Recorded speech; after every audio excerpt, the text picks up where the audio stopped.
What's up, everybody? So I was here and I was actually having a conversation with somebody yesterday about fashion and branding. And I was trying to explain to them why it was so important in 2020. And we are not 2020, 2022, and just forever. It's always going to be important. It's always going to be something that you absolutely need when it comes to building a fashion brand. So, or any brand for that matter. So, basically, what I wanted to do today is kind of give you guys a preview into what I mean when I say what is branding and why it's necessary. Um, and then what are we going to do? So if you guys have questions, hold them out. But Shane, he has this question right now. This is a class preview. So this class preview is going to be held on YouTube for perpetuity. So if you want to go back and watch this, you can. So it's not going to be on Patreon. The other one that has already been built is going to be on Patreon very soon. And we're also going to be doing webinars via YouTube via Patreon. So you can watch this one over.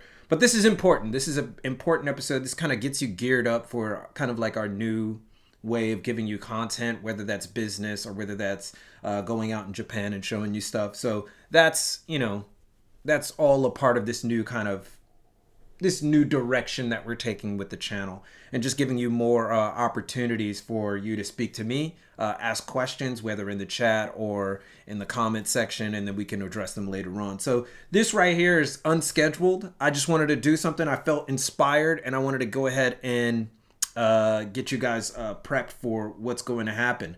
So this idea of branding, and if you look at the description, we talk about why nobody talks about it.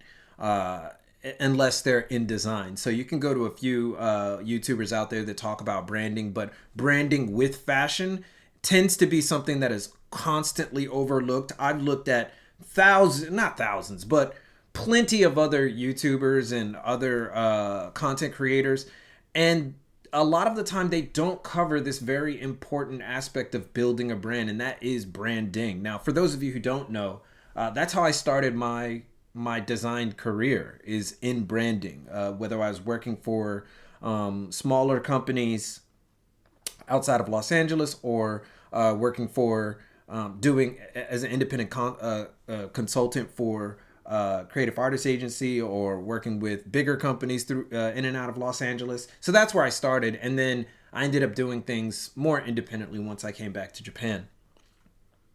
So I kind of have this global view of what branding is, and how it really works, and why nobody talks about it. So this is but before we get into what are the things that you should know, let's go into why nobody really talks about branding, right? Why it's such a difficult topic for people to discuss. And the main reason is most people aren't trained in it, right? When you're talking about people who are starting fashion brands, they're not trained in branding. They're trained in design, right? They're trained on how to actually, maybe construct their brand or produce their brand or design for their brand, but they're not trained in the business of branding. And if I were to be completely honest with you, it is the single most important thing when building your brand. Nothing is more important than branding.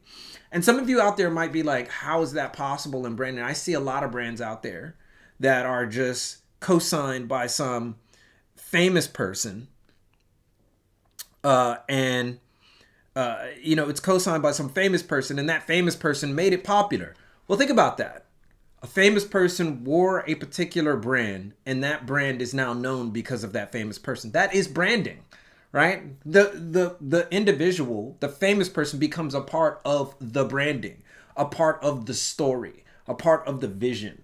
Right. And so what a lot of brands end up thinking is that there's this easy way to manipulate the branding into simply into simple parts. Put X celebrity in X brand. Well, what about small brands that are quite successful that never have a celebrity cosign, that never have somebody of import? You think about some of your favorite YouTubers, or maybe they're not your favorite, but some of the YouTubers that are out there that make their own brands that are actually quite good. You think about Sanjeev, you think about Magnus, you think about individuals like Keezy, a good friend of mine. You think about Ken, right? Ken, Ken Ijima, right? So you think about Ken, you think about all these individuals. How did they were able to build brands? Well, you can say, oh, they started YouTube channels. Well, that's a part of the branding. That's all strategy. And all of these individuals knew that if they could create a story around whatever they're going to make, there's a possibility for them to be successful. That doesn't mean that you need to go out and make a YouTube channel right now, or you need to go out and do exactly what they did. But it does mean that you need to make a story. You need to have a background. You need to have something to tell people. And the only way that you can get people to listen is if you actually have a story. What's more enticing to you when somebody says, I got a new brand, you should check it out? Or if somebody tells you about the premise behind their idea, right? Of course, the idea is going to sound more fleshed out. It's going to sound like, oh, I'm interested in wanting to know more. Or you may not want to know more, but at least you're given a choice. When somebody says, hey, check out my brand, that choice is very easy for me. It's not worth my time. Immediately, that's what it says to me. It's not worth my time because you haven't told me anything. Right? Why do we watch certain TV shows? Because somebody tells us that it's good and there's something that happens in it. This plot is based on this and it's based on that. They tell you all the little intricacies without trying to spoil it for you. They're pitching it to you. Same thing that you do with when you pitch a TV show in film or in the TV business. Right? You do the same thing. You don't just go up to a Fox or a Comcast or a Netflix or a Hulu and say, hey, check out my new show. I got a great idea. Check it out. Nobody does that. But it seems in fashion, people think that that's the way to go. Check it out and see what happens. I don't need to pitch it. It's just, if you see it, you like it. Right? So that's exactly the problem here. You're not trained in this idea of being able to tell a story. Right? And that's all branding is. It's telling a story. And with fashion, it's so much more visual than most mediums. Because you don't just have to say the story and speak the story. You actually have to show the story through style, through design, and those are all important aspects of building a brand. So let's go over these things just a little bit. I know this is kind of getting a little bit wordy, but let's go ahead and go over these things just a little bit so you guys kind of have a better idea of what branding is. And of course, this is actually going to be an official video, a class video that's going to appear on YouTube, and then we're going to have a more in-depth discussion on Patreon. So if you're interested in that, of course, we have patreon.com/thecasual. You guys can go ahead and go there and you'll get a lot more. And this new version of class is going to be amazing because this year, I don't know if you guys know, and maybe I haven't said this yet, but a lot of people have been asking me, hey, why don't you, build the brand. Well, that's exactly what we're going to be doing this year with the new version of class on Patreon. So if you go on Patreon, I'm actually going to be doing all of the homework lessons with you guys.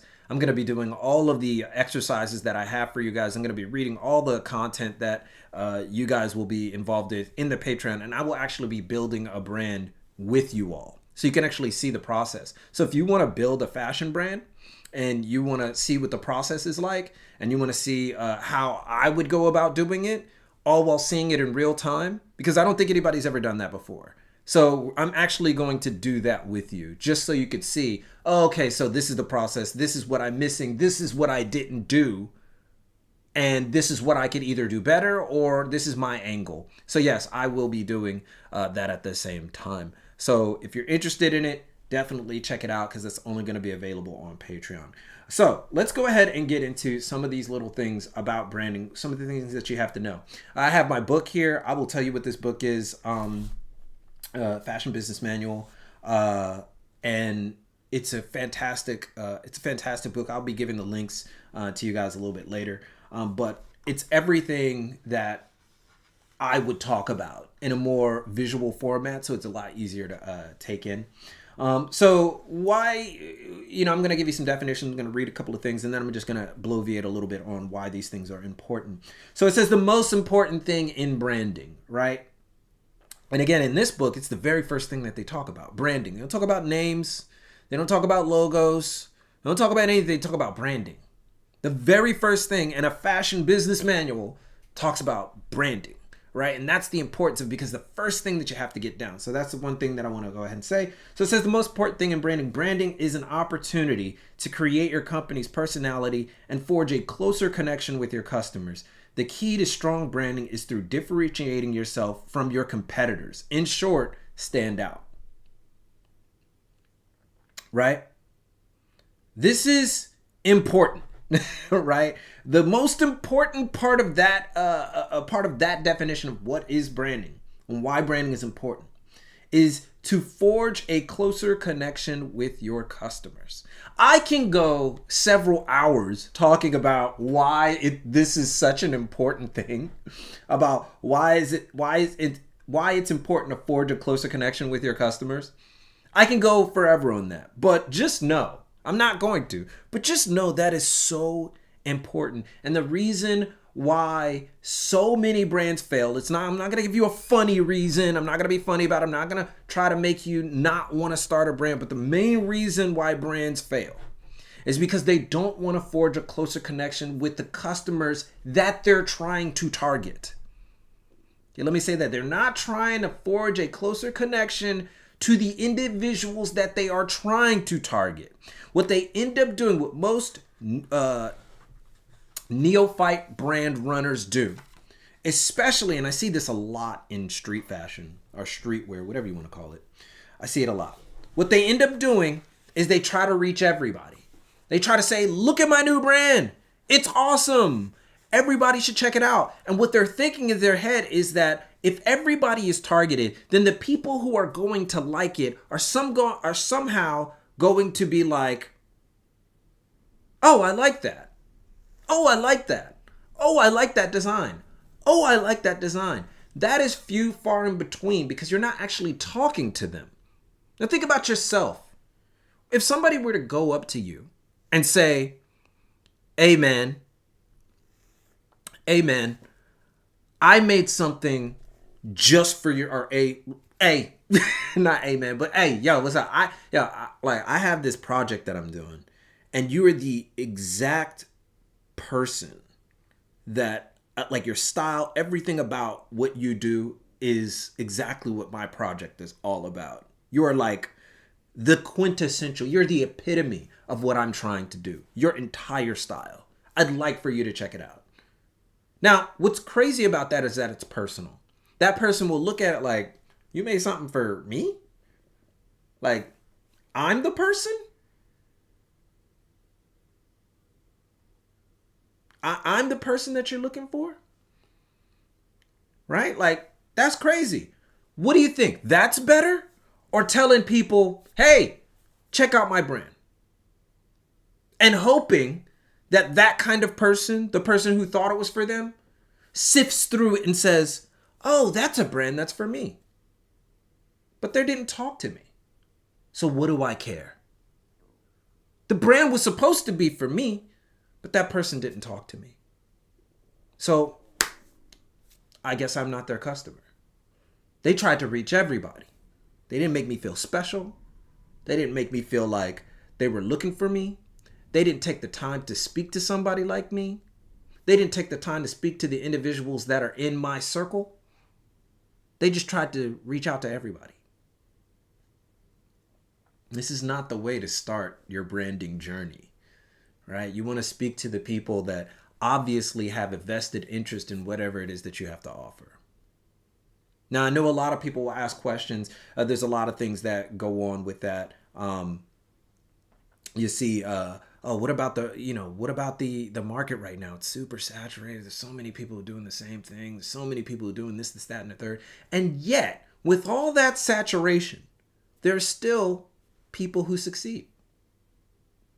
There's still people who make very similar products. There's still people who go out there and find a way to integrate themselves into the market. There are still people out there who sit there and say, hey, I got an idea. It may be similar to something else, but it's just a little bit different. And they can stand out. There's still people out there that can do it. So when people tell me about, yo, man, everybody's kind of doing it, everybody's doing it, but not everybody succeeds. Not everybody. There are a lot of people doing it, but you got to believe in your idea, but you also have to believe in the people. Right? So you got to make it personal. And you got to make it beneficial to them, what we call gainful, right? Gainful, making something gainful to somebody, right? Does it make me feel better? Does it speak to my lifestyle? Does it speak to the way that I see the world? Does it speak to all those things? Does it? Does it not? It's totally up to you.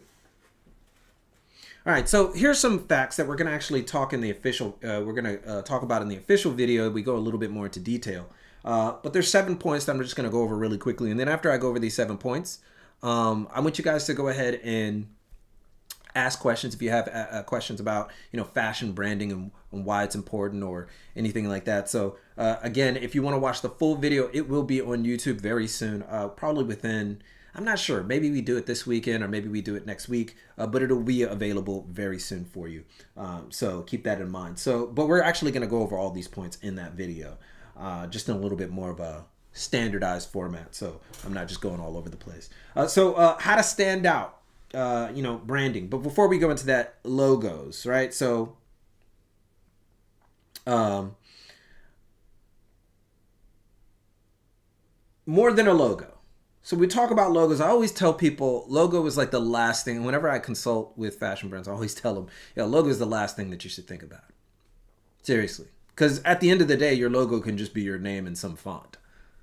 Like a logo is the very last thing that you could think about when it comes to building your eventual label, right? Because if you're building clothes, the only thing that your logo is not going to sell the brand.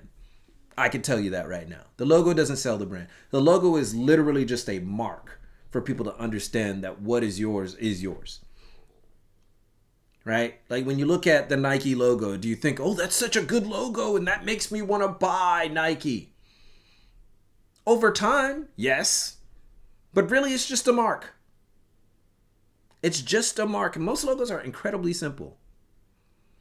Right? So it's not like some logo. It's like, yo, if I make a fantastic logo, people are going to buy my t-shirt. That's that Supreme effect. The Supreme effect really got everybody going out of their minds. Like, yo, I got to make this crazy logo so people can wear it. The logo is not going to move more units. You look at Rick Owens, right? Well, how do we convey our unique selling point? Please keep those questions frosty. I really want to cover those once we get to the end, because that's something that we do cover in the Patreon, and I'll answer that for you. But yeah, a logo is nobody knows your brand. Yeah, nobody knows your brand, and you think your logo is dope and that's going to gravitate people to. No, your branding is not that. So let me go ahead and explain.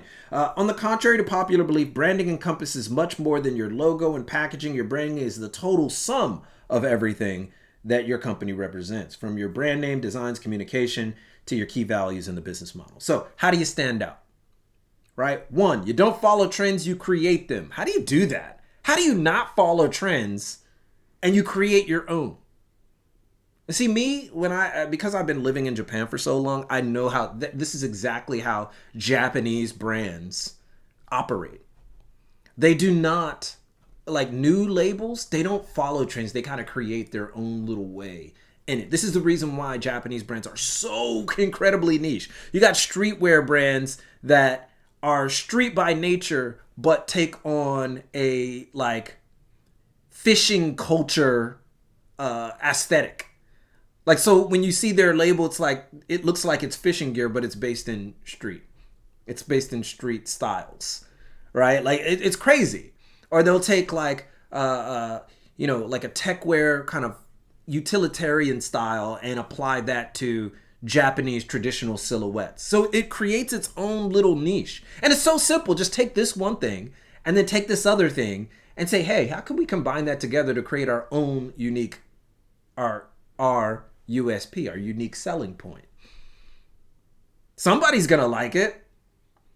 Yeah, somebody who likes fishing but likes street styles, we got that person taken care of. That's a new culture, right? It's an incredibly new culture that hasn't been presented that much before. Ah, I see. That's how we create our own trends. The thing about trends is that when you think about trends, you think about massive popularity. But it's not about massive popularity. It's about creating something for people who will listen. And them creating a trend amongst themselves. And once that trend hits an apex, whether it does or not, you get more people.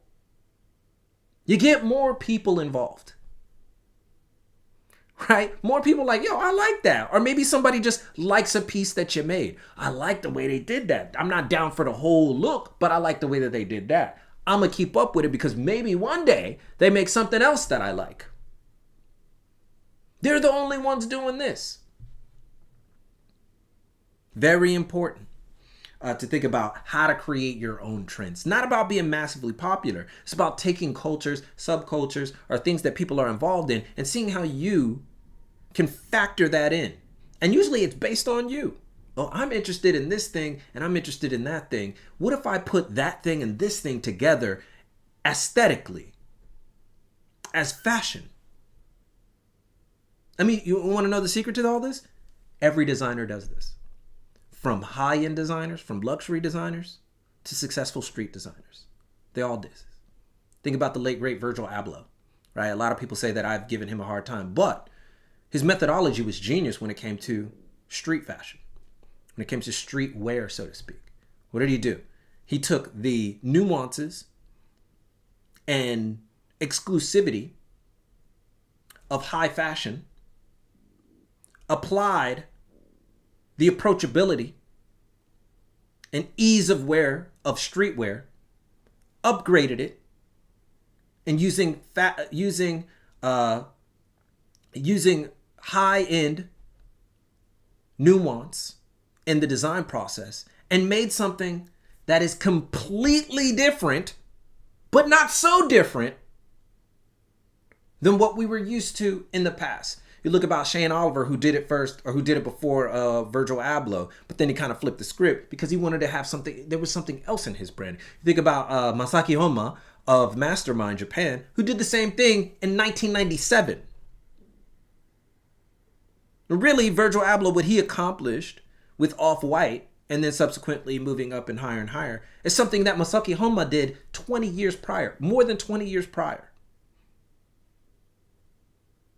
That's why I said, like, when I came to Japan, I was like, oh, well, they've been doing this stuff because that's what they have to bank it on.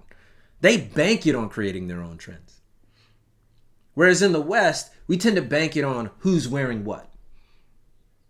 There's some pros and cons to each one, the Japanese way and the Western way. More so the American way, right?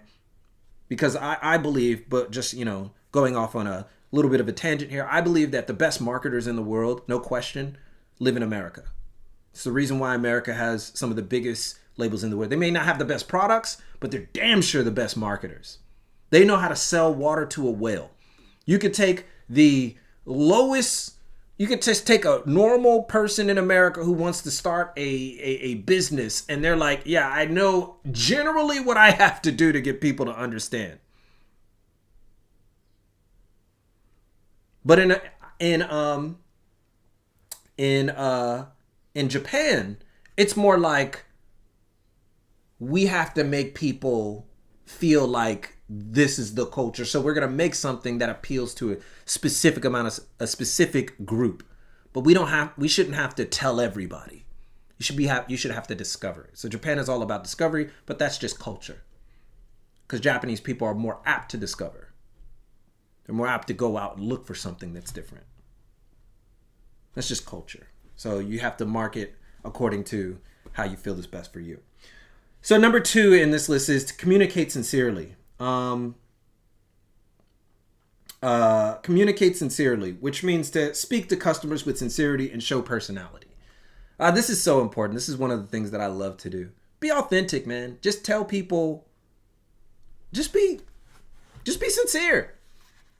This is something that not a lot of people do. Not a lot of brands tend to do, but I do it all the time. Somebody says, "Hey," if somebody were like, "Yo, what's your favorite? Who are you inspired by when it comes to design?" Yoji Yamamoto, Jun Takahashi, Rei Kawakubo, Junya Watanabe. These are the designers. Helmut Lang, Hader Ackerman, right? Like, these are the people that I love. Like, I'm definitely inspired by them, 100%. 100%. I have when it comes to design, that's where I'm getting my inspirations from. Am I trying to do something exactly like them? No. But I am taking cues from them. Absolutely. And you know what happens? This is what's crazy about that. When you state that, when you're honest with people, when you're sincere, guess what happens? All the people who are also into those same kinds of designers take notice. Oh, I'm into them too. They might have something for me. This is why you should be sincere. They may have something I'm into those designers too. I want to see what they have available. And then you never get caught up, because if you're upfront about everything, nobody's going to call you out for, "Oh, you're just copying what's in so and so," because you've already let it be known, and you already let it be known that it's just going to be a variation of something that you've seen. And as you go more and more into your brand, it's going to develop into your own language. It's going to develop into something like, "Yo, I want to do something just slightly, I'm going to go in this direction more," because you're going to have some things that you're going to in more direction, and people are going to see it.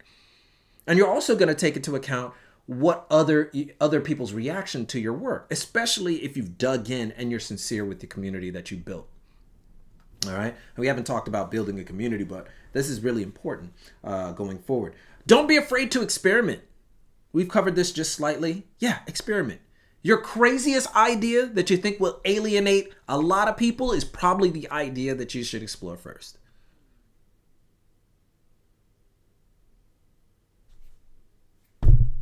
The craziest idea you have. Like, I want to make a down pea coat made with a wool liner. That's your craziest idea? You need to explore that first. That's the idea that I'm looking for. That's the one that you should work on. Instead of spending money on thousands of printed tees, you should be working on that crazy idea. Because the crazy idea is going to get you noticed. The experimental idea is going to get you noticed. Now, say you're out there, it's like, "Yo, man, but I just want to make, some graphic tees. I just want to make some t-shirts." All right. Well, how can you make that better? Now, I'm going to make some graphic tees, but I want to change the silhouette of the t-shirt. I want to make it more box-like. I want to make it more, I want to have the back slightly longer than the front. I want to have, slits on the side, or I want to, use it with a different kind of cotton. I want to use, I want to have loop wheel cotton on the inside instead of just a regular cotton. I want to do something that's slightly different than what everybody else is doing.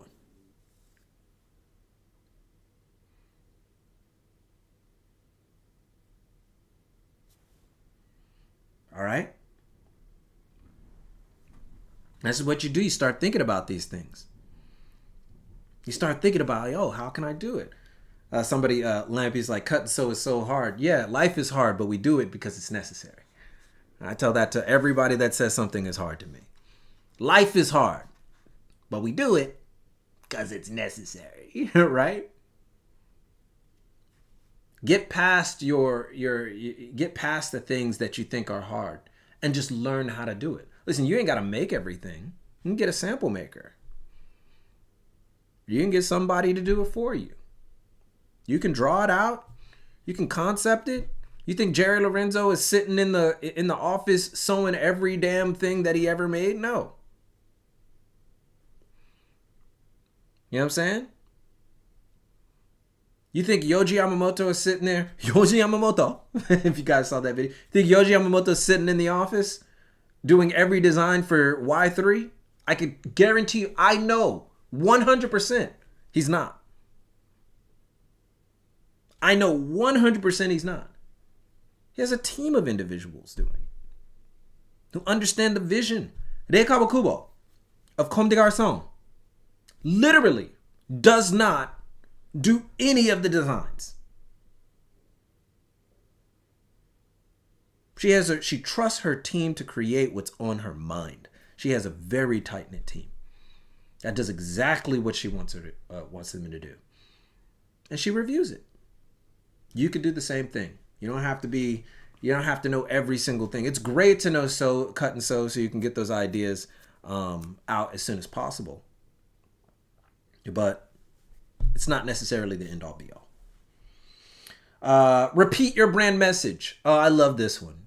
Everybody who watches The Casual knows our ending. Keep it locked right here for all of your info on international fashion, culture, and business from Tokyo. It's your boy, and keep it casual. Yoroshiku onegaishimasu. We've been saying that for almost 5 years now.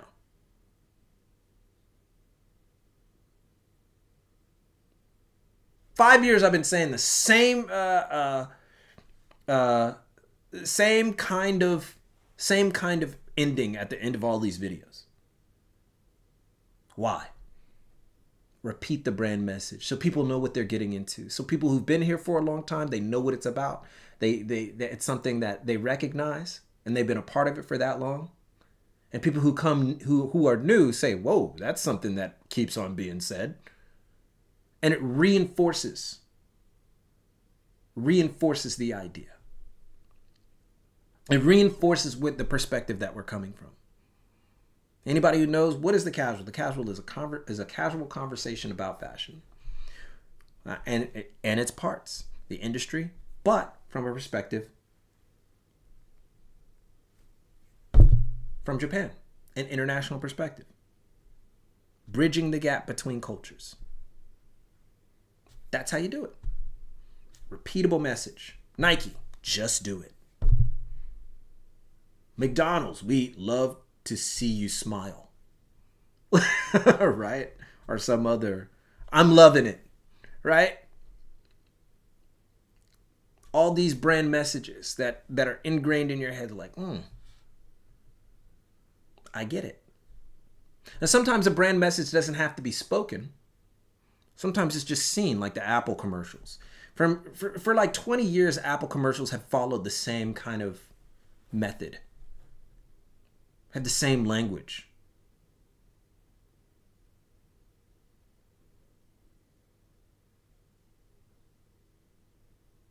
Right? The same language. And that's why that's why people, because it's consistent. That's why people keep on buying it. It's consistent. It's not because it's better. Most of us know this. Not because it's better. It's because it's consistent. That's why Android users always get upset. They're like, man, we got better phones. How come everybody wants to use it? Because it's consistent. People can follow it. People know what to expect. Expectation is far more powerful than somebody saying my thing is better. Because expectation means that I know how to use this before I even get something. I know what this is about before I even get it. Before I even get the newest version of something,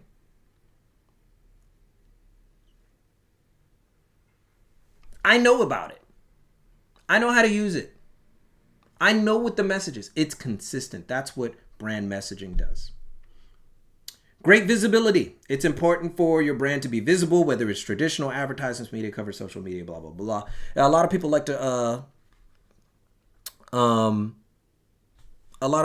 like to comment on this. How do I get my brand out there? Obviously, you're gonna have to use all the ways to, showcase, market, and whatnot. A lot of people are just like, am I gonna have to use social media? Yeah, you probably will. Am I going to have to use advertisement? Yeah. I think a lot of people don't think that this is necessary because, oh, I can only use social media. That's all I have to use. Now, now, now. Social media is just one part of the game, right? Not the only thing. There's a lot more other things that you can use to put yourself out there. Okay? So understand, you have to have great visibility. You have to let people know that whatever it is that you're doing is there.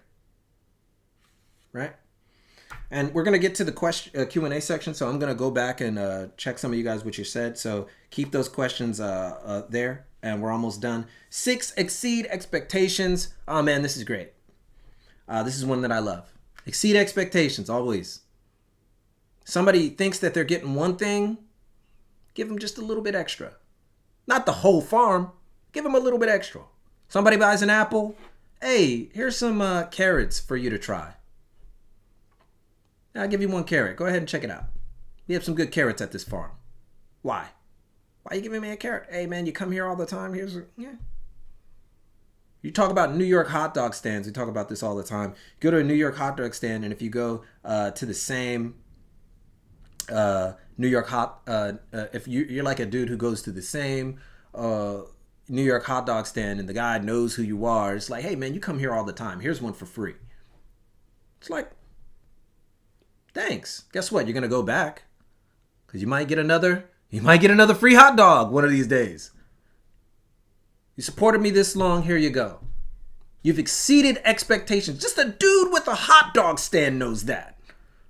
A dude with a hot dog stand knows, keep my best customers here. Keep my best customers here. How do I do that? Exceed expectations. Always give back and always exceed expectations. Whether it's through your packaging, whether it's through a note with whatever you sell, whether it's like I put everything in a small little leather bag. I don't know. Whatever it is that you think that you could do, exceed those expectations. And once you exceed those expectations, you have a level of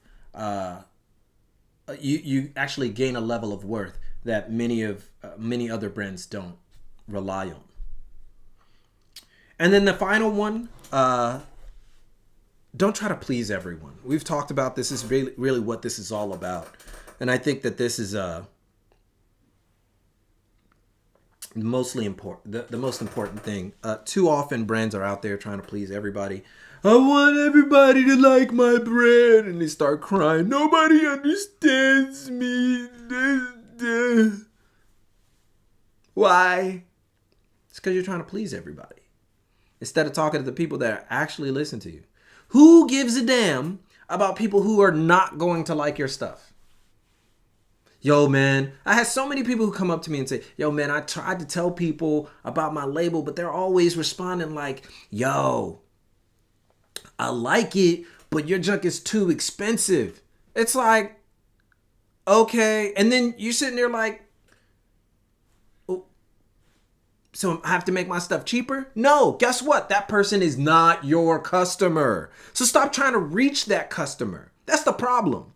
You're trying to make that person who says that your brand is too expensive for them like your stuff, and you're trying to convince them to buy it? That's not your customer. It's not your customer. But you're consistently trying to reach that person. And this goes into pricing too, because people end up pricing their things just slightly more, or maybe just like on the same line as something that's already out there. I always tell people, like, say you're making a streetwear brand, so to speak, and I don't know how much a Supreme shirt is. It's like $35 or $40. You got a Supreme shirt that's $35, $40, and then you got your new brand that's the same price as the Supreme shirt. Right? You'd be like, yo, I'm make mine $35, $40. Supreme does it, I'm gonna do it. Somebody's gonna be like, dog, why would I buy your new brand if I could just get a Supreme shirt. And that's in your mind. You're probably thinking, all right, Supreme makes a shirt for $40. I'm going to sell mine. This is the logic. I'm going to sell mine for $25. For anybody who can't, because the logic is for somebody who can't get a Supreme shirt at $35, $40, they could probably buy mine. But this is exactly what goes through somebody's head. Why would I buy your cheapo $25 t-shirt because I can't buy a Supreme shirt? I'll just wait for when I can buy the $35, $40 shirt. I'll just wait. I'll just wait. Why would I buy your cheapo $25 shirt that nobody knows about when I can just wait for the shirt that I really want? You haven't differentiated yourself outside of you're a cheapo brand.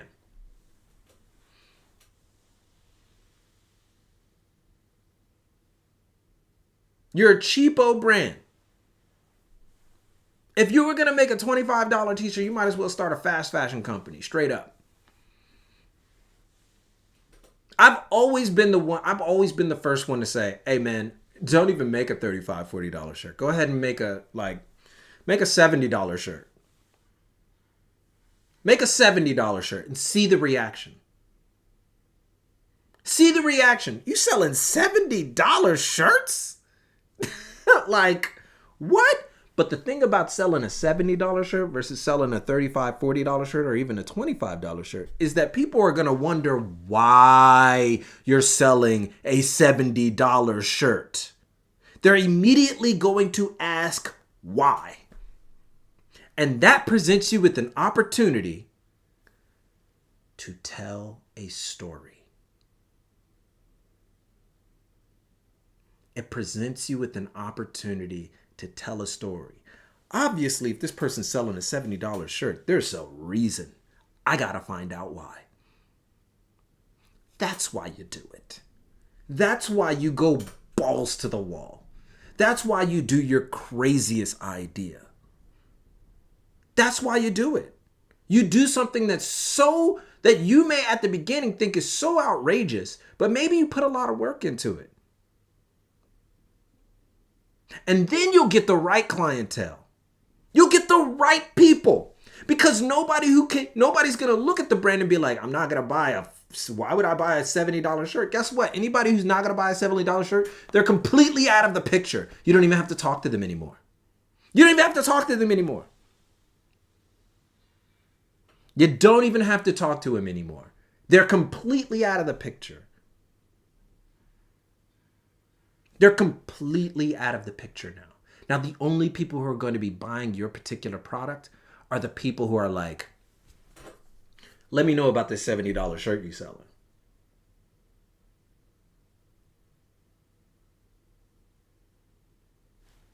This is what it's about. This is how you create your own lane. This is how you set yourself apart. You got to do something that everybody thinks is just, that's outrageous, whether it's your design or your price point or anything. This is all about branding. That's all branding is setting yourself apart, standing out, and putting yourself in a position where it's like, homeboy it's like, maybe you're like, yeah, why is the shirt $70? Well, our shirt is made with, it's made with Italian fabric and some mill in, southern Italy. And we found that a lot of people who want to have this kind of quality of shirt don't have access to it all the time. Usually when you're talking about Italian fabrics, you're looking at $100+ t-shirts. We want to make these a little bit more obtainable, but we recognize how premium this is. So we couldn't really sell it for like $40. We had to sell it for $70, but we wanted to make sure that individuals who wanted a standard shirt could just buy one with the quality that they expect.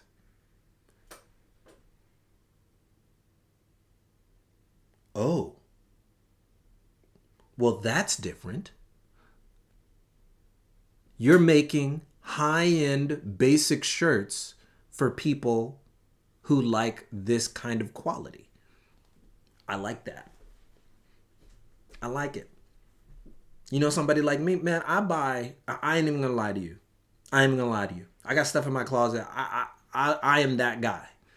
I will buy $70 plain t-shirts. I'm that dude. So obviously there's a market for it. I will buy a plain t if it feels good, it's made a particular way, I will buy it at $70. If it has the cut that I like, if it has the fabric that I like, yeah, I'll buy a $70 t-shirt because I know it's going to last me.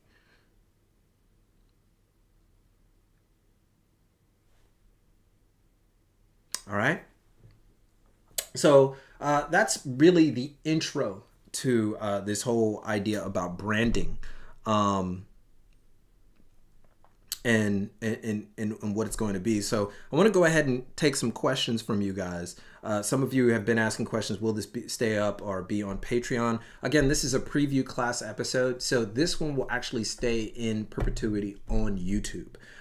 This is just so you get you guys kind of acclimated to what we're going to be doing going forward, whether it's me doing class live sessions like this, or going out in Japan and showing you whatever Japan has to offer, or giving you some historical context or whatever. You know what we do here on The Casual. We like to talk a little bit more about everything in fashion. And you know, from the perspective of Japan, of course. So yeah, this is just kind of like the new direction that we're going to be taking. I want you guys to kind of, you know, engage with Reggie Casual just a little bit more. And it'll give you some time to ask questions to somebody. Listen, I've been doing this branding thing for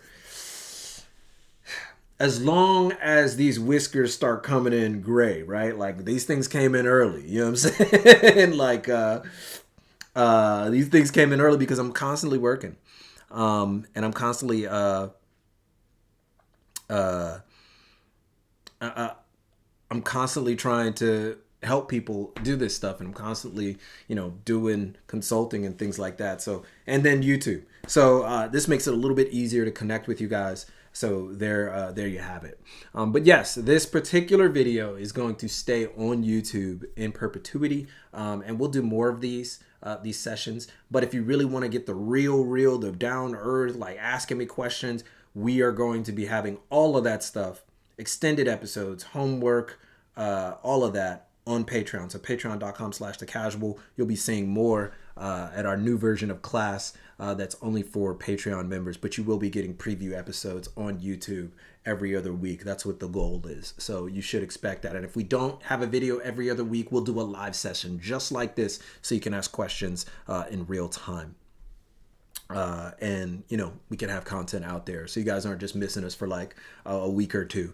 I like talking about it, and I like you know, hearing from you guys. So I'm gonna go ahead and take some questions. I have them here. Some of you have asked some questions for a minute. So if you had questions before, if you had, yeah, this is the free hot dog. Yeah, like yeah, Spanner tell you guys, that's right. This is the free hot dog I was talking about. I'm giving you guys a free hot dog, right? So how much is Patreon? Patreon is, it depends on the tier. It starts at 2, goes to, I believe, 5, and then 10. 10 gets you the webinar. And we do a webinar. Actually, we're having 2 webinars in April, and they're very specific. Again, we'll be going over all the things that we're talking about here in a more in-depth manner. So that's basically what Patreon, the webinar does. And next month, again, we're going to have 2. Would you offer the same kind of advice for brands interested in entering the Japanese market? Do the rules change? It really depends. I think most people, when they're going for the Japanese market, they try to apply the same rules from the Japanese market that they would if they were entering into the Western or American market. And what I would say is, go in cautiously, but also you have a better shot of explaining your position in Japan than you do in the West. Because I think there's a lot of labels out here, or, you know, buyers in Japan that are willing to take a chance on Western labels that are very specific because they're coming from the West. All right. So, There you have it. Like, just be careful. Don't go into it like I want to be the hypest brand in Japan. That's not going to happen. I can tell you that right now. That's just not how Japan operates. Um, they don't operate like be the hypest brand ever. You know, we don't. Everybody's flocking to one brand. And I think a lot of Western brands, especially young ones, who are like, "Yo, man, I want to be the hottest brand in Japan." Yeah, no, no, no, no, no. That's not gonna happen. Would you consider doing an unscripted with more established brand owners about these topics? Absolutely. We definitely are seeking these people to also be a part of the conversation. Um, I'm definitely willing to speak to these individuals, but again, I don't want one of the things that I don't want people to get confused is that simply you have to be big. So this is another thing. Like, you ain't on the runway. You ain't this person. Nah, man. There's plenty of brands out there that are smaller that are doing great. Like my friend out here, Masa, King Masa, who started as a sneaker reviewer. He's a Japanese dude, and he just sneaker reviewer, sneaker collector, and now he has his own label. He's incredibly successful with that label because of the community that he built simply with sneakers. So it's not like we have to talk to Errolson Hugh or Kim Jones for you to understand how to be successful in branding. My goal is to make sure that you could look at people who are pretty much close to your position, right? Close to what you can do, and you developing a label like these individuals so you can become, because Masa is probably going to be known like in 3-4 years. He's going to be globally known as a brand. Right? He's going to be globally known. You don't know him now, but he's going to be globally known in like 3-4 years. He's just working. He's grinding it out. But he doesn't care. This is what he wants to do.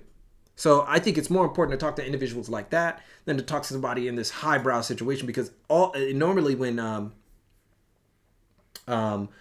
you talk to these individuals, they kind of give you ambiguous reasons, because think about a lot of established designers didn't start as business people or didn't start with communities. They were kind of started as in the system of fashion. And a lot of you aren't in the system of fashion. And that's the perspective that I like to give, because it helps people within the system of fashion and also out of the system of fashion. So we have some other questions that I want to get into. Some people said some great things. Do you believe most people would choose the Nike logo over Adidas logo because of legacy, or the design looks more appealing? I personally don't believe MJ would make an Under Armour logo, man. Logos don't matter. That's my short answer. Logos don't matter as much as you think they do. They do, right? Do you have a good product? Did you fulfill a need? Did you create a need? Those things are more important than a logo. You look at ASICS. In Japanese, we say ashiksu, or onitsuka taiga. Same label. It's literally some stripes that look like an A. Onitsuka taiga, their official logo is actually a tiger. Not a good-looking tiger at all. Logos don't matter as much as we think that they do. I think that when it comes to the Nike logo, it's a good logo. But it's not necessarily something that says, oh my God. Look at Rick Owens' logo. It's literally just his name. Comme des Garçons. Helvetica, maybe? Yohji Yamamoto. His stylized signature. Logos ain't that important. At the end of the day. It's not about being appealing. It's about making sure that logo is what everybody remembers when they think about your brand. That's it. It's all brand awareness. All of it. All of it. At what point do you focus on branding building your community? Will the community come if I just hold my head down and grind, or should there actually be time invested in marketing? Woo! All right. This is something that is... this is something that I this is my expertise, right? Um, Building a community is the single most important thing you can do for yourself. The single most important thing that you can do for yourself. That is the one thing that I think most brands miss out on. It's not simply grinding it out, it's having purpose, right? It's having purpose. And that purpose is to speak to the individuals that you need to speak to. So whenever you create a community building, apparatus, like we built a YouTube channel and we built a community out of that, right? Others build Instagram accounts, or they build based on photography or based on fashion, right? Other people build TikTok accounts, communities like that. But you think about, how did those people who didn't have social media build it? When you think about Rick Owens, his wife, she was a fashion designer, and he learned from her, he designed it to her, but he also designed it to some other people. People knew who he was. You think about Errolson Hugh, he did some work for Burton, did some work for Oakley's, for Stone Island. You know what I'm saying? He was building community with people who were in that sector of business. And so all these people were always building communities, whether they went to Central St. Martin's and they built a community there. They entered into competitions. All of these people have built communities. All of them. All of them. Not a single one of them just came out of nowhere. Not a single one of them came out of nowhere. They all built communities in some way. And I think it's one of those things that is lost on a lot of would-be brand runners, is the idea of building communities in their own way. How are you going to build your community? Oh, I'm going to get involved in the fashion community. So somebody asked the question, should I go to fashion school? I think most people tend to not understand that fashion school, people use school the wrong way. I always say that people when they go to school, they use it the wrong way. They go there and they just learn something. Most people use school the wrong way. They go to school and they learn something, and that's it. But there's one thing that they teach at Ivy League, higher level universities, like Ivy League universities, and or like a Duke, right? Or like a Michigan, that they teach at those schools, mainly Ivy Leagues though, like Yale, Princeton. What they teach at those schools is totally different than they teach at lower schools. What they teach at Ivy League school is to build teams and network, because they already know you're smart. You made it into Harvard. You already smart, dog. There's a few things that we can teach you, but those teachers at Harvard, at Yale, at Princeton, they're teaching the students how to network with people who are just as smart as them so they can be the next leaders of business. That's the whole point. The whole point is to build the next leaders. They teach you how to work together. I know a couple of people who went to Harvard, and they all say the same thing. It's like, yeah, our teachers usually would tell us to find a way to make our own lane in whatever industry that we're doing. We do a lot of projects. We do a lot of things working with each other. Yeah, we got finals and whatnot. But most of the time,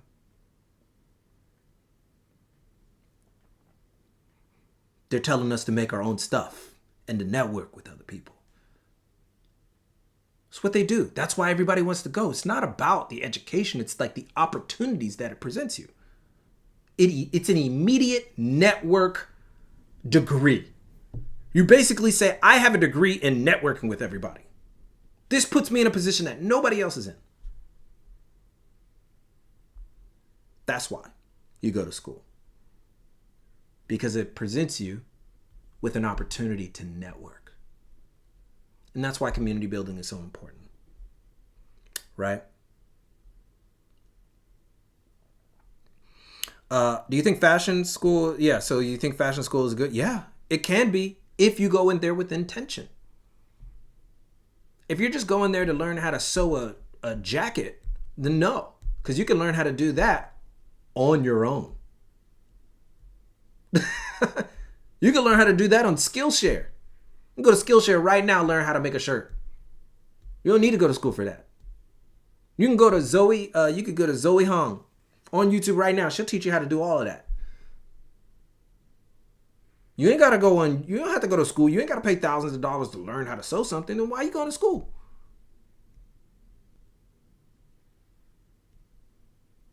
Why are you going to school if you know you can learn half of the stuff with, and not even half, 100% of the stuff without it?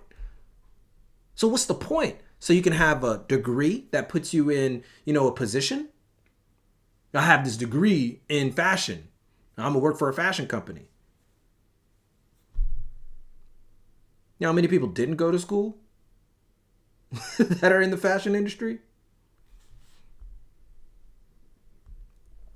A little short answer. What is the meaning of your channel logo? Okay, so that's actually a good question. The actual logo is a mountain. It's Mount Fuji. So we came up with this idea because the first initial logo was the logo for "Don't bleach your clothes," so it was a triangle with an X in it. But I wanted to make it more like Japanese mon. Japanese mon are like family symbols or like crests, and so I was looking at certain things that was closer to Japanese culture. So I made a crest, but it's basically a form of the Japanese mountain in mon form, but it's cut to mean that we're not from Japan. So we take influence from Japan, but there's a part of us that's not, and that's where it all comes from. And because of its simplicity is actually based in Japanese minimalist design. So that's what it means. It's basically casual. It's based in Japan, but we're not Japanese. That's basically what it means. With the prior one that was like, take care of your clothes. So yeah.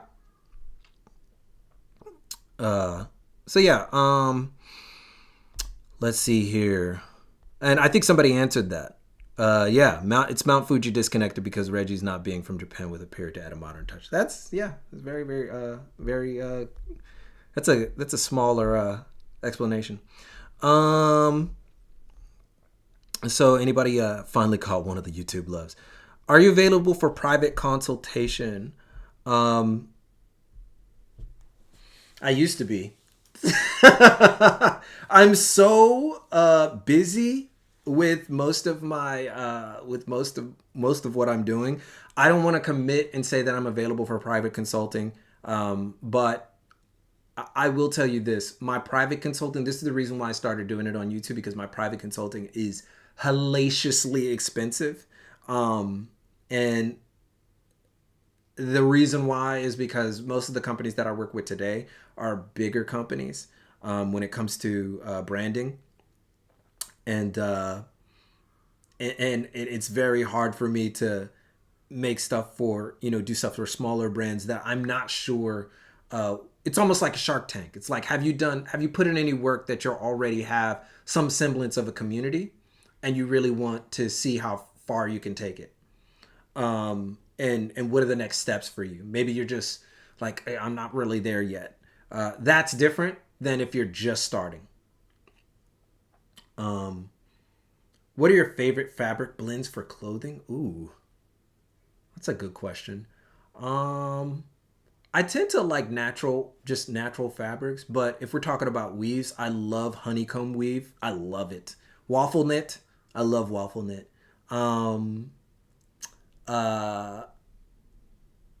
Gabardine, I'm a big fan because I'm a big Yoji fan. I love linen. Love linen. Poplin, big fan of poplin. So yeah, those are just some different weaves that I like. As far as blends, maybe a nylon woven knit.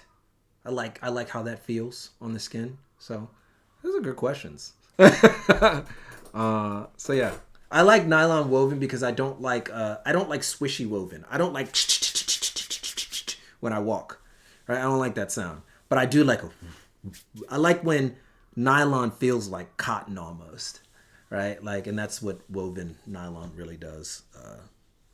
It's just great. So yeah. If I were to give you an exact answer, that would be it. Um, uh, Thoughts on loop wheel? Oh yeah, I love loop wheel fabric. I'll always love loop wheel fabric. Some people don't like it. Like I have a good friend of mine. Um, I have a good friend of mine, Steven. He's like, man, I don't like loop wheel. I'm like, dog, it's like the best fabric ever. It's like the best form of like cotton, right? Yeah, Lyle, yeah, I do like that. Best way to get started in the fashion industry is probably already having your concept in school. Um, it might sound crazy, but social media. Social media is the best way to get involved in fashion. But again, have intention. What are you showing off, right? Have a niche. Show what you do special that not many people do. Social media is, I'm not even going to front. Social media is probably one of the best ways to get involved in fashion if you don't want to take the traditional route. And that sounds like, yo, really? It's the easiest way for sure.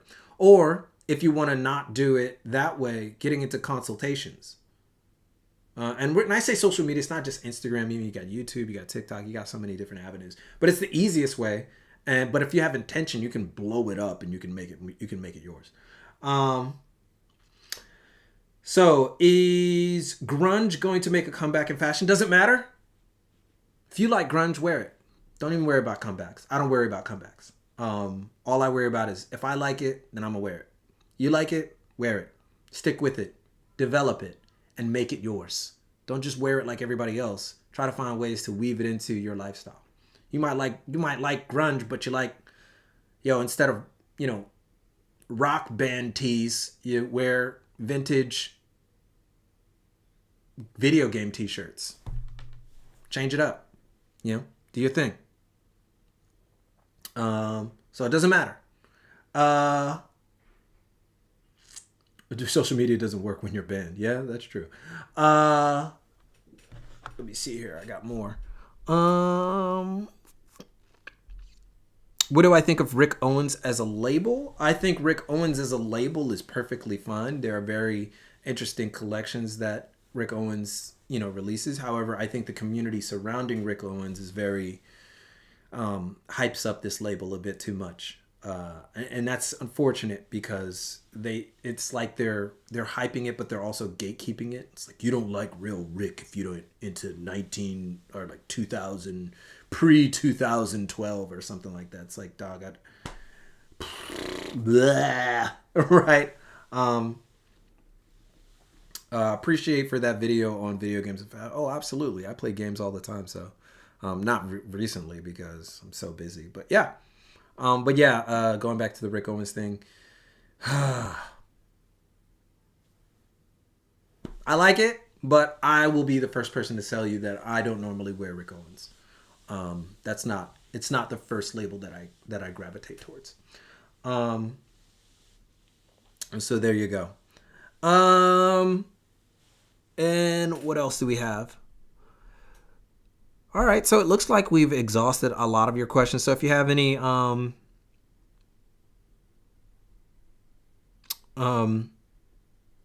think Hector says, how do brands which just use their logos, how do they sell?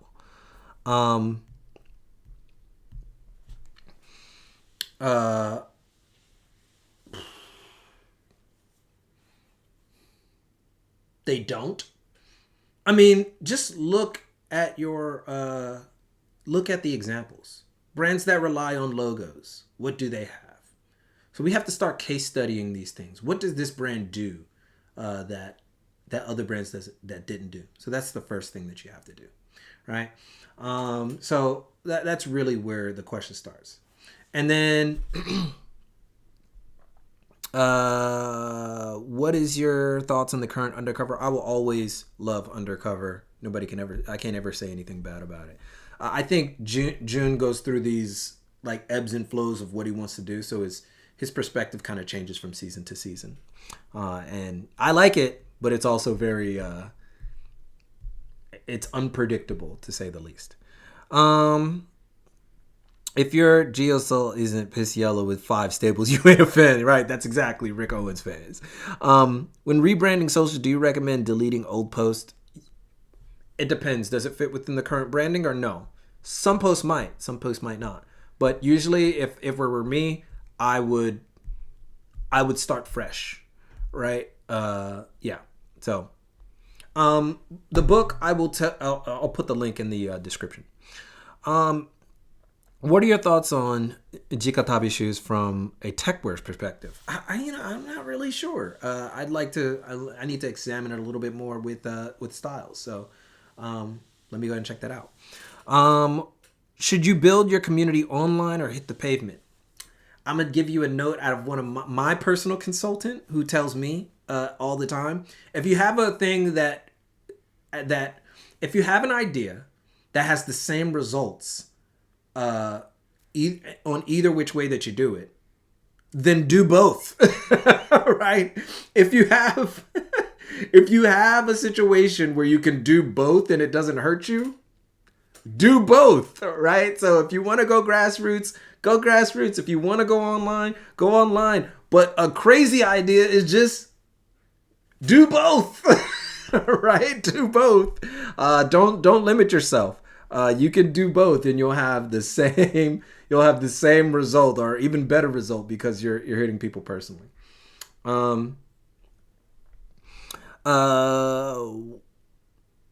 What does interacting with your target community look like? Like this. Like this.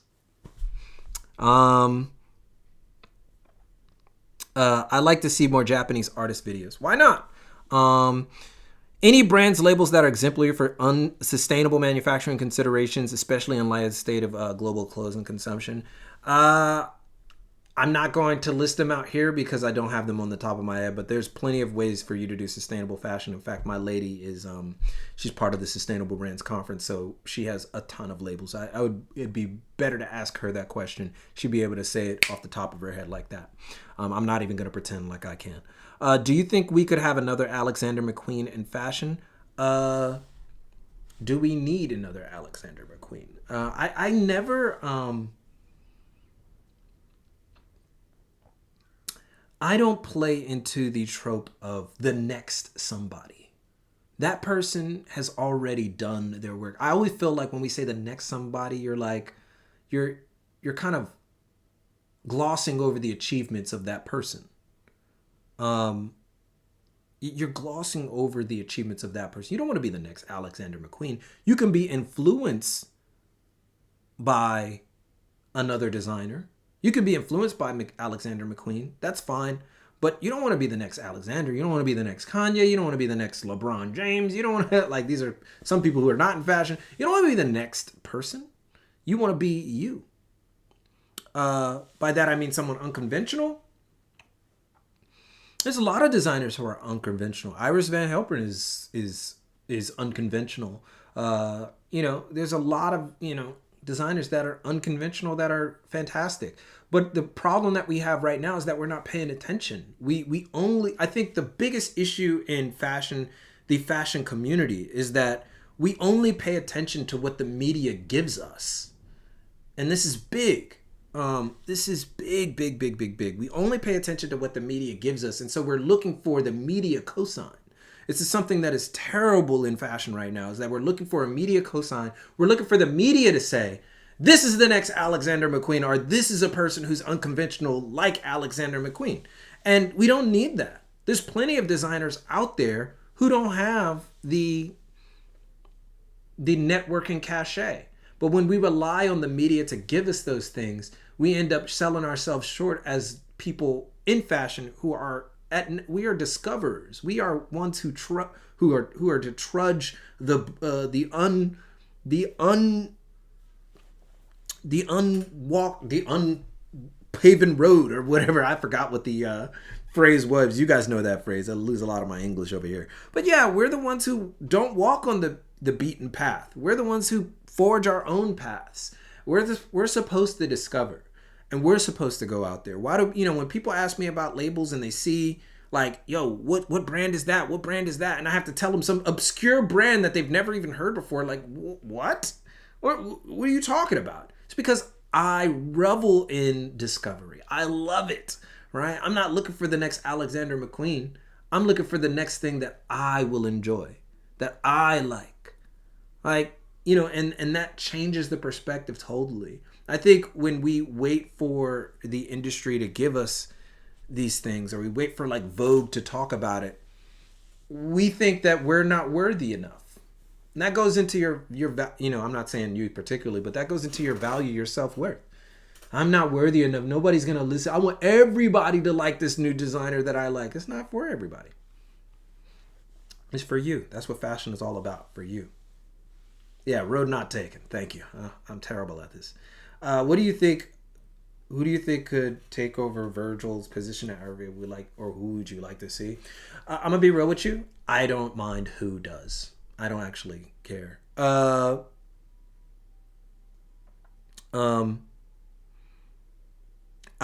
don't.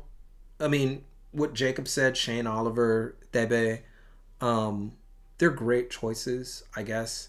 But in my mind, I never really liked LV collections, even when Virgil wasn't there. I never was really moved by LV. I mean, I could take an objective point of view on it, but I never really was moved by LV collections. They're just not as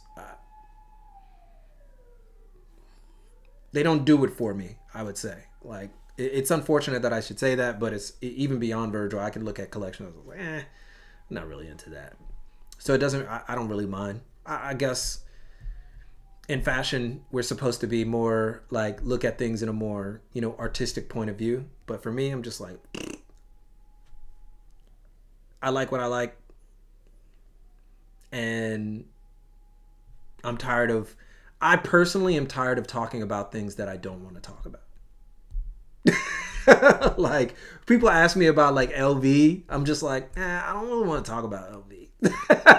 Like, I'm just not interested in it, right? Like, I guess I have a different perspective than most fashion people. Are like, oh, you're supposed to be interested in all fashion. I'm just like, nah, not really, because I'm not going to engage with it. I'm not going to buy it, so I see no reason to be a part of it.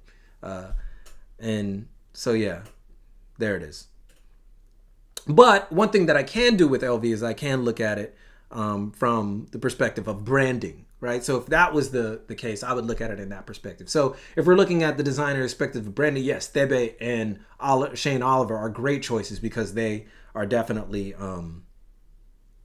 in that same line of thinking as Virgil Abloh. I think Thebe is a better choice, though. Let's see here. Some people have been asking a lot of questions. You should do a video challenge where you wear Chigatabi shoes for a week. I'm interested in see how comfortable and ergonomic they are and want to try them myself. Maybe. What underground American streetwear brand would you wear? Tell me some. Samuel Ross said, yeah. How important is the name of your brand? Should it be a creative name or should it be the last name? Blah, blah, blah. This is a good question. Brand names don't matter either. The brand names don't matter as much as you think. Like, there's a brand called Love Life in Japan spelled backwards. It doesn't have to be clever. There's so many labels out there that are just somebody's name. Just come up with something that works for you. I want to build a community that's on Twitch. Thoughts on creating YouTube videos of designing merch for streamers and getting them to react to it? That's actually a really good idea. I like that. Twitch is a very ripe place right now for fashion. There's not that many fashion content creators on Twitch, so it might be something for you to look out for. So yeah. Police coming for me. Yeah, probably the fashion police. uh, fashion police are definitely coming after me. Any recommendations on organically building a wardrobe intentionally with picking pieces? Okay.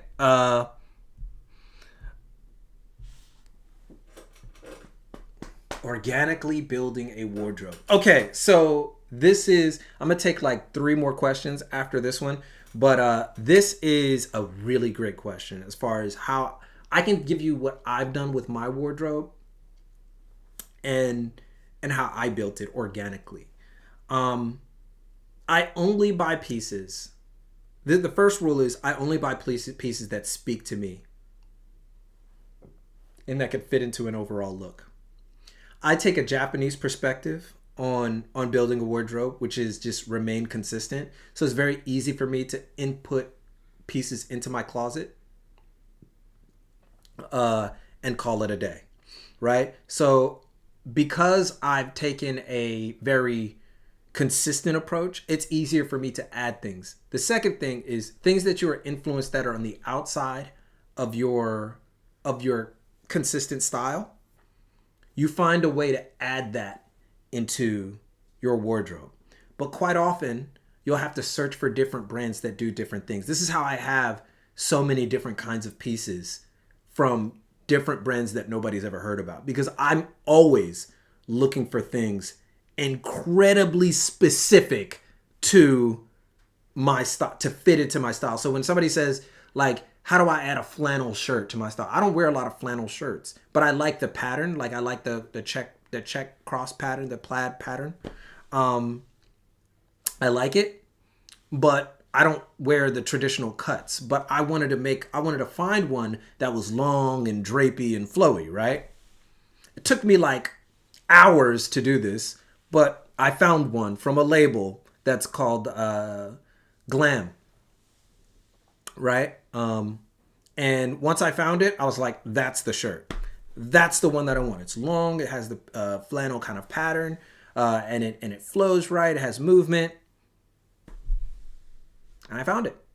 And that's the advice that I would give on building a wardrobe is once you find the style that you kind of lean on, find pieces that don't rely on brands, rely on pieces. And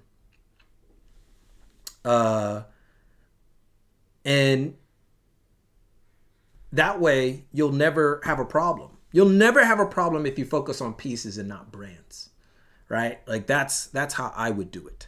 Don't focus on brands, focus on pieces. And the more you know about fashion,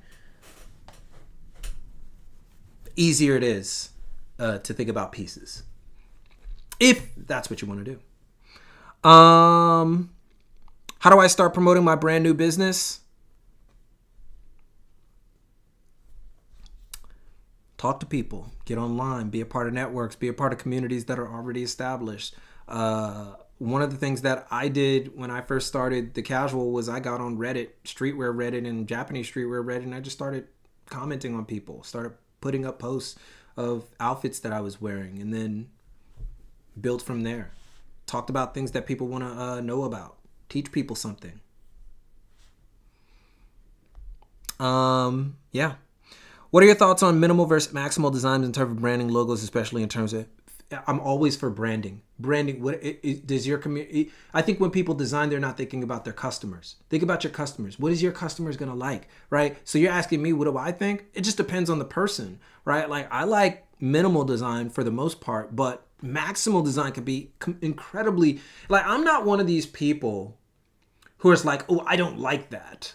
I don't like what he's wearing. I don't believe in that. Like, I don't like somebody's style. Like, I may not like a brand like Bape, but that doesn't mean that I don't think somebody who likes it can't put it together well. And I think that's another misconception in just the discussion of fashion, right? Like, oh, you don't like Bape means if I wear Bape, you don't like it. It's like, no, that's not what that means. If you know how to put it together well, then I'm not going to say anything. It doesn't bother me, right? What bothers me is the pedestal that you put it on and thinking it's the best thing since sliced bread when I'm saying I don't like it.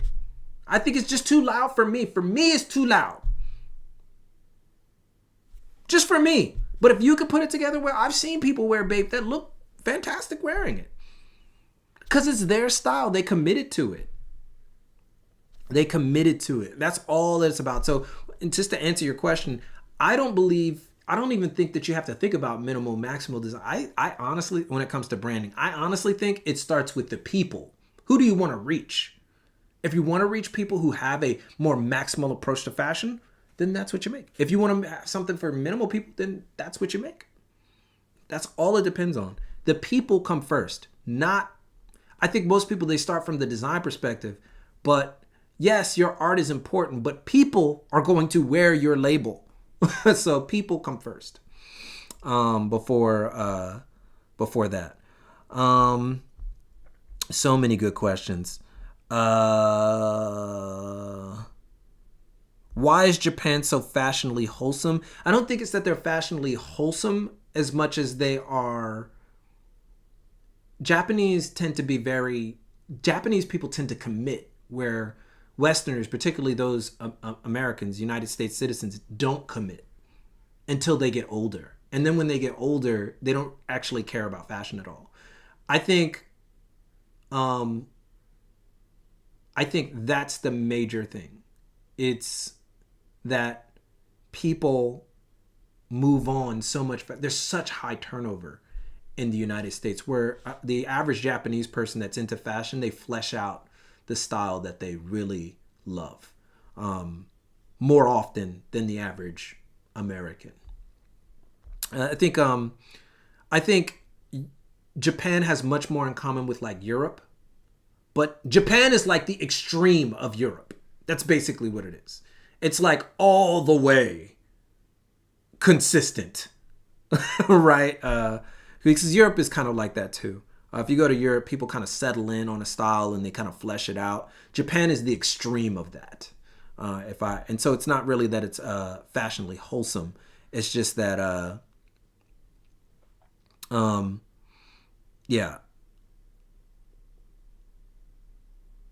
it's just that they just commit, right?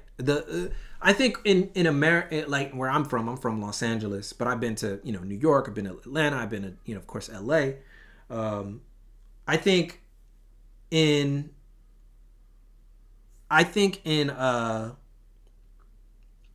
America we have this thing about we don't go all the way because we consider what other people think. And I think the reason for that is that Americans tend to be incredibly vocal about their likes and dislikes, right? So if they don't like something that somebody's wearing, they'll say it. But Japanese people don't operate like this. So there's a lot more freedom for people to kind of do things because Japanese people are not like incredibly openly opinionated. So there's more freedom to kind of wear things because nobody's going to be like, ew, what are you wearing? But in America, you might see this, like you might get filmed. Like you're not going to see a Japanese person filming somebody that they don't like their outfit, right? It's like, what are those? Why are you wearing those sneakers? It's like, no, you're not going to see that, right? But that's like half of YouTube. I mean, that's like half of TikTok. I was like shouting out people who are wearing weird things. So as a result, Americans tend to go 40 to 60% of the way with their given style. Typically. And then when you meet Americans who go like 80, 90, or 100% into their style, they're often ridiculed, right? And that's a hard life to live. But in Japan, the typical Japanese person who's into fashion definitely goes at least 70 to 80% into that direction, at the very least, right? And the ones who are really into fashion, they go all the way. They maximize it. They're just like, I'm just going all the way. Go to like, and we're going to show this stuff on the channel very soon. When you go to like, if you ever come to Japan, and I'll bring you guys there, Minami Aoyama. If you go to Minami Aoyama, which is like a upscale fashion district, in the Harajuku Omotesando corridor, and you'll see people like close to the Comme des Garçons flagship. Oh my God, you'll see some outfits that you're just like, I would probably never wear that.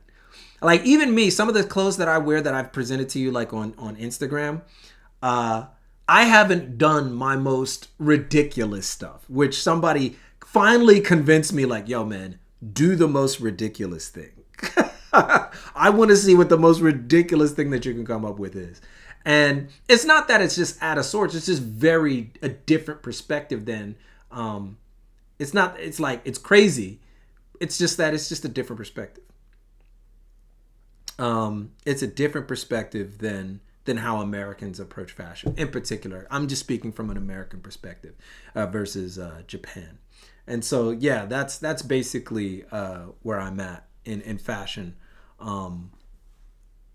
and how kind of America works versus how Japan works. I can do things here. I remember going to Canada, and I put out some of my craziest outfits. And as I walked around, it was in Vancouver. As I walked around Vancouver, I noticed that I was sticking out like the biggest sore thumb. And I was kind of embarrassed because in Japan, what I was wearing was mild at best. But for Canada, for Vancouver, it was way out of like culture, and I thought I was doing something. So it does feel uncomfortable. You know, we don't like to, as humans, we don't like to be we don't like to stand out like that, like we're trying too hard, because there's a fine line between try hard and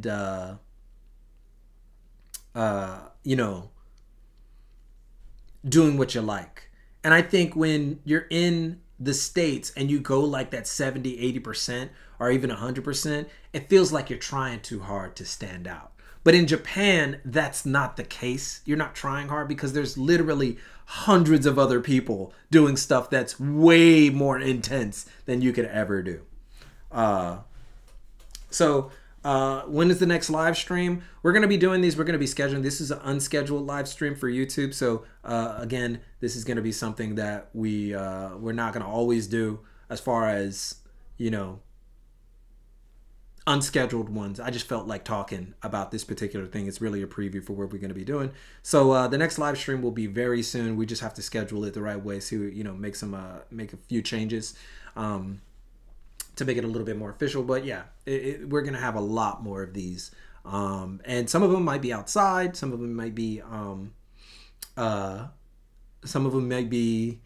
in studio. Some of them might be more business focused. Some of them might be more culture focused. So be prepared for that. We really enjoy this kind of stuff. Me and the team, and I was kind of really about it. So yeah, you guys, if you want to super chat, you can super chat. It's available. I always I will always think about that. On 102 views, there's only 75 likes. Something's not up. Usually people catch these afterwards. So like for the first live that we had, people caught it a little bit afterwards. And so it ended up having a lot more than 105 viewers. But that has a lot to do with the time difference. So I'm not opposed to it. Any 2022 fashion trends you've noticed? There has been a slow trickle of more wide silhouette looks. So I like that. I like the wider base. Color is coming back into the fold. I think people are over their what is it? What is that thing? Their pandemic blues. And then one thing that I'm really liking is there is this kind of colorful blazer jacket thing going on. I'm seeing gradients on blazer jackets, like blazers that are made with different fabrics, lighter fabrics. I'm loving that. Like that's something that I've that's something that they that I'm really interested in. I don't wear a lot of colored blazers, but I really like the look. I really like what people are doing. But one of the things that I'm really digging is just a more democratization of fashion. I love that more and more individuals are doing kind of their own thing and going in their own lane and really embracing, whether it's androgynous styles or genderless, whatever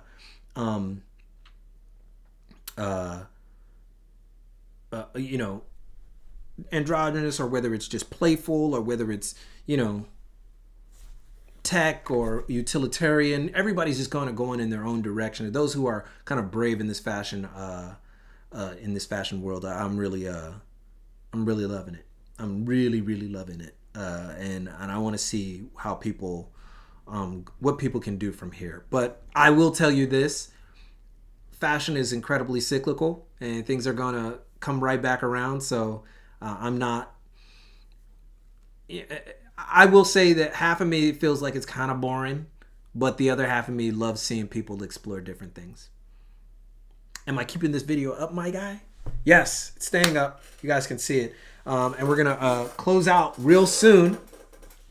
But I did want to tell you guys thank you so much for joining me today. I'll probably get, if you guys got some questions, I'll try to answer them as they flow on out. But I really enjoyed talking about this stuff to you today. If you guys want to follow along when we start doing these on YouTube, you know, when we start doing the webinar, when we start doing more of these lives, I will put the book that I have in the link. It'll be an Amazon link. It will be an affiliate link because why not? So just so you guys know. But yeah, I'll be putting that book in there, and I will be following that book, and I will actually be doing some of the things that are in the book alongside. So any of you who have questions about, yo, do you have a brand? I always have to, whenever somebody asks me that question, yo, do you have a brand? How can you talk about brands if you don't actually have one? And I'm like, you're looking at it right now. Right. You're looking at the brand. It's not just because I'm not giving you clothes doesn't mean that I couldn't. And I built the brand. The brand is already built. Now you have to build a product to actually service that brand, and I have the service. So yeah, the brand is what you're watching right now. So a brand is not the product. The brand is the apparatus to sell the product, right? So the brand is that. You know, your brand doesn't have to be like this. So whenever I tell people about brands, your brand is not the end result, is not the product that you're selling. Your brand is the apparatus for which your product can grow, right? And that's the biggest misconception that I think a lot of people have when it comes to branding. So you actually enjoy these live streams much better than your usual content. Well, if they do well, we'll do more of them. I promise you.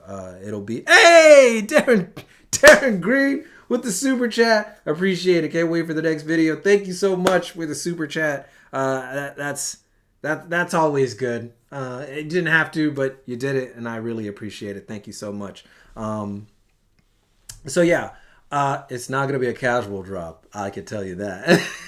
But yeah, once again, I want to go ahead and say thank you for to Darren Green for the super chat. Much love. Thank you guys so much. But most of all, you guys know what it is. If you want to have any questions, you have any concerns, you want to have more lives like this, you want to talk about it, please put it in the comments below. If you have any extending questions,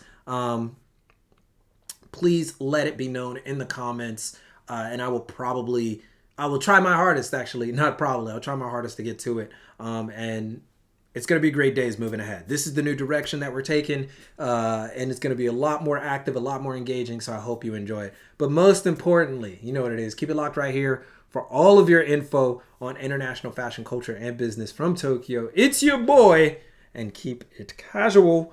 Yoroshiku onegai shimasu. And I'll see you guys in a minute. Be good.